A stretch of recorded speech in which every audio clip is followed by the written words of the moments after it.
This is Monty with Bill Brothers, starting my digital inspection for a realtor. We're over here in Point Loma, and for these digital inspections, we always like to start underneath the eaves just to get an idea of the condition of the wood. Now, the eaves consist of, we have the fascia board on the outside, and normally we can see the rafter tails and the starter boards, but in this case, the eaves are actually boxed in. And we also see a little wooden trim piece along the drip edge. So that's why this area is actually sticking out a little bit. And I do see some wood rot underneath this area. And this is pretty consistent throughout the perimeter. But looking at the fascia board, the fascia looks adequate. So what we're looking at here is a architectural asphalt shingle roof. We do have drip edge on this. Drip edge is that metal flashing that goes along the perimeter and allows for that water to freely flow off anytime it rains. And I believe there are 2 layers of shingle on this. You can see that additional layer starting to crumble away.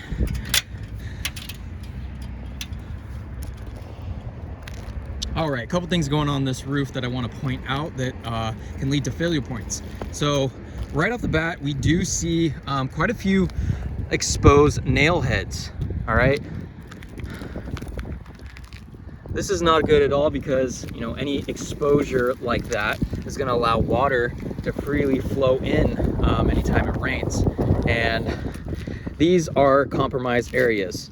You can see a little bit of rips along the ridge caps. We have a little bit of mastic. But as I make my way around here, again, a common theme is going to be these nail heads poking out.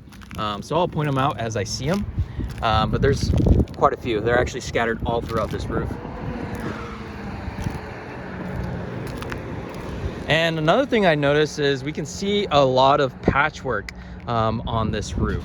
The reason why we tend to avoid doing repairs or patches on shingles roofs is because in order to get that new material up and under the old material, we actually have to damage the shingles that are existing. So this is why we try to stay away from this. And again, this leaves the old material really loose, right? So you can see in order to get that new material up and under there for the repair area, you have to leave that existing shingle lifted up. So again, this could cause leaks in the future. But again, we see more exposed nail heads. Looks like there's some damage to the shingles. We have a couple more exposed nail heads as well. And something else I wanted to point out is the shine that we're seeing. The shine occurs when those oils begin to evaporate and those granules start to fall off on the side. Normally they collect in the gutters. There's no gutters on this roof in this case, but that's when we start to see that shiny fiberglass come through, and this greatly affects the waterproofing capability of the product.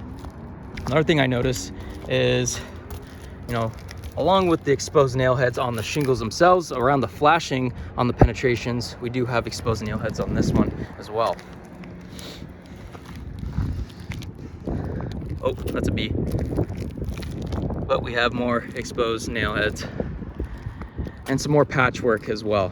And another big no-no on this is the overhead satellite service. You never want to bolt this material into the roof because that could lead to leaks.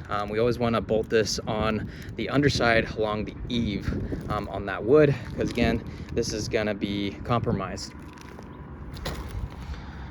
So you see more of that patchwork on the backside, and then this meets a flat section with modified bitumen torch down. And again, you can see all the granule loss on this. You can see where the water tends to collect, and this course of shingle unfortunately has blown off, so it's not doing very much as far as waterproofing the product. But you can see a lot of wrinkles on here. Normally with the torch down roof, we like to see at least 1/4 to 1/2 inch of bleed out, and we don't see that on this area.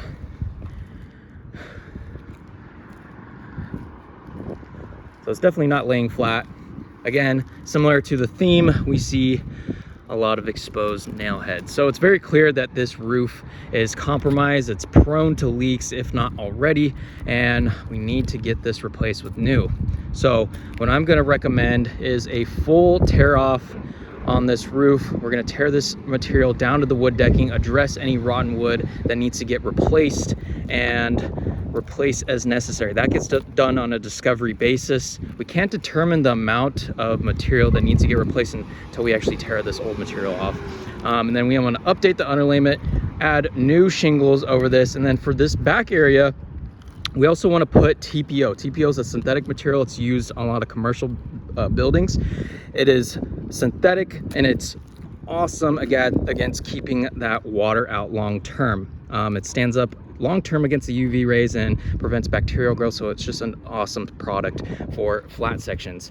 And again, going back to the rest of the roof, this is a low sloped shingle roof, so we're always going to recommend titanium peel and stick underlayment. It's a little bit thicker and it sticks right under the wood decking because anytime it rains, that water is going to flow off very slowly, and so it's going to have more opportunity to get up and under that wood decking. So we want to have a upgraded and bulkier underlayment to ensure that this roof stays watertight long term. And another thing to note, we are an Owens Corning preferred contractor, so all of our shingles come with a 50-year product warranty, and we actually back that with a lifetime workmanship. So I'll get this out. Thank you.